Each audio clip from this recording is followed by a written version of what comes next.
Ustadz, sunnahnya bayi ketika lahir ditahnik ataukah diadani, dan apakah ada para sahabat yang melakukannya? Barakallahu fiik. Ya, ketika bayi baru lahir, terkait dengan adzan para ulama khilaf, panjang lebar khilafnya. Khilaf dari apa? Terkait sanadnya sahih apa enggak. Dalam riwayat Tirmidzi disebutkan hadal hadis hasanun sahih. Ya, dalam riwayat yang disebutkan, tapi al-haqiqah, hakikat yang diambil sanad. Adapun Syekh Shalih Al-Fauzan berpendapat ini perkara yang baik. Syekh Ibnu Utsaimin berpendapat ini perkara yang baik. Syekh bin Baz juga berpendapat ini perkara yang baik. Tapi sekali lagi, pelajaran yang bisa diambil adalah sanadnya hadis. Kalau antum belajar ilmu hadis, berarti antum harus kembali kepada hadis. Bagaimana sanadnya? Syekh Albani pendapat pertama, ketika pendapat pertama berpendapat sunnahnya mengadzani. Ketika didapati hadisnya, rata-rata hadisnya ya dari sanad-sanad itu didapati penyakit. Ya, diteliti oleh Syekh Albani, ternyata antara satu hadis dengan hadis yang lainnya, ternyata ada hadis yang lainnya ternyata lemahnya sangat lemah. Ya, dan hadis yang sangat lemah tidak bisa untuk menopang hadis lemah untuk menjadi hasan li ghairi. Sehingga Syekh Albani berpendapat, kalau pendapat Syekh Albani yang dia menekuni ilmu hadis, dia berpendapat nggak bisa diamalin karena hadisnya lemah. Ya, hadisnya lemah, ada yang palsu, ada yang lemah. Naam. Adapun para masyayikh, di antaranya tawakuf, di antara mereka mengatakan nggak apa-apa, ini perkara baik. Tapi syahidnya apa? Kembali kepada dalil. Dan kami melihat Syekh Albani berpendapat bahwasannya pendapat kedua beliau bahwasannya hadisnya tidak bisa menopang hadis yang lemah. Nah, barakallahu fik. Adapun hadis-hadis yang lainnya diteliti seperti riwayat Tirmidzi dan lain sebagainya. Imam Tirmidzi dikenal dengan mutasahil, agak bermudah-mudahan dalam sanad. Sehingga apa? Harus dicek satu demi satu dari perawi-perawinya. Dan kita kembali kepada ahlinya, di antaranya Syekh Albani sudah meneliti riwayat hadis tersebut. Ya, sekali lagi ini perkara khilaf. Ya, perkara khilaf. Kami nggak bisa melarang. Yang mau mengadani silahkan, yang nggak mengadani berpendapat dengan hadisnya tidak kuat silahkan. Nggak perlu gontok-gontokan. Kenapa? Sesungguhnya ini apa? Ada masalah di antara mereka, perbincangan di antara para ulama. Adapun pendapat yang saya pilih adalah pendapat yang dipilih Syekh Albani rahimahullah. Adapun masalah tahnik hadisnya sahih. Ya, hadisnya tentang tahnik itu sahih. Ketika bayi baru lahir ditahnik, itu kebiasaan para sahabat radhiyallahu anhum ajma'in. Seperti Abu Musa al-Asy'ari, ketika anaknya baru lahir langsung dibawa kepada Rasulullah untuk ditahnik. Kenapa? Pengen mendapat berkah dari air ludahnya Rasulullah. Ya, Rasulullah kemudian minta kepada para sahabat kurma. Rasulullah minta kurma, kemudian apa?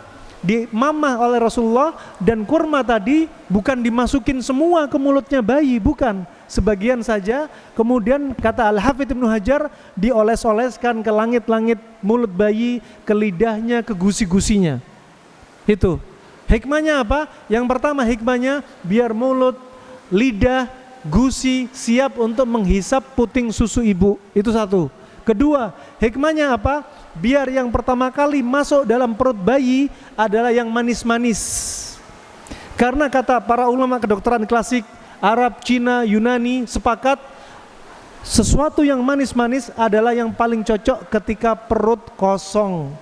Nabi ketika sahur, ketika perut kosong, sering Nabi sahurnya pakai kurma. Ketika Nabi buka puasa, perut kosong 12 jam, 14 jam, Nabi meleh kurma. Ketika bayi baru lahir, perutnya kosong, Nabi menggunakan tahnik kurma. Kata Imam Ahmad, kalau nggak dapat kurma, bisa menggunakan madu. Kalau nggak ada madu, bisa dengan sukar. Sukar itu gula. Jangan dibayangin gula seperti gula pasir zaman kita. Artinya sukar di zaman Nabi adalah qasbatus sukar, yaitu pohon tebu. Ini manis-manis. Kenapa? Karena cocok untuk liver dan limpahnya bayi. Kata Syekh Ibnu Utsaimin rahimahullah, kalau bayi sudah terlanjur dikasih air susu, nggak ada lagi sunnahnya tahnik. Karena hikmah dari tahnik yang manis-manis. Sedangkan air susu rasanya apa Bapak-bapak? Hah? Air susu rasanya apa? Malu-malu Bapak. Nah. Air susu rasanya ibu-ibu yang paham. Nah, fa ini apa? Kalau sudah terlanjur disusui, maka nggak ada lagi sunahnya tahnik, kata Syekh Ibnu Utsaimin. Karena hikmah dari tahnik adalah yang manis-manis masuk duluan. Ini ajib, sunnah. Nah, dan apakah menjadi dalil ketika para sahabat ditahnik, ya mentahnik bayinya, kemudian pergi kepada Nabi, minta berharap keberkahan dari air ludah Nabi, apakah bisa jadi dalil kalau kita punya anak zaman sekarang, kita bawa anak kita kepada Pak Yai, kepada Pak Ustadz, kepada alim ulama, kepada orang soleh? Gak jadi dalil. Gak harus kepada orang soleh, bapaknya siapa saja boleh mentahnik, ya. Gak boleh meyakini ngalap berkah dari orang soleh, gak boleh. Adapun Nabi, Allah jadikan kekhususan keberkahan pada ludahnya Nabi. Adapun ludahnya kita, ludahnya antum, kalau antum ngaku orang soleh, ludah antum bukan ada padanya keberkahan, ludah antum ada padanya bakteria. Nah ini rahimakumullah, hati-hati. Ngalap berkah ya pada yang Allah jadikan keberkahan seperti ludahnya Nabi, silahkan. Tapi kalau ngalap berkah kepada orang-orang soleh seperti air ludahnya, jangan, nggak boleh. Nah demikian rahimakumullah jami'an.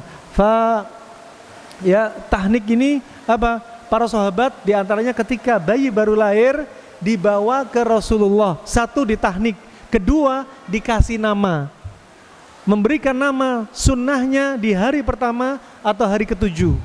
Hari pertama seperti yang dilakukan Nabi, kemudian Nabi memberikan bayinya Abu Musa al-Asy'ari, Abdullah bin Qais dengan nama Ibrahim, dan kemudian Nabi mendoakan kebaikan kepada anaknya Abu Musa al-Asy'ari.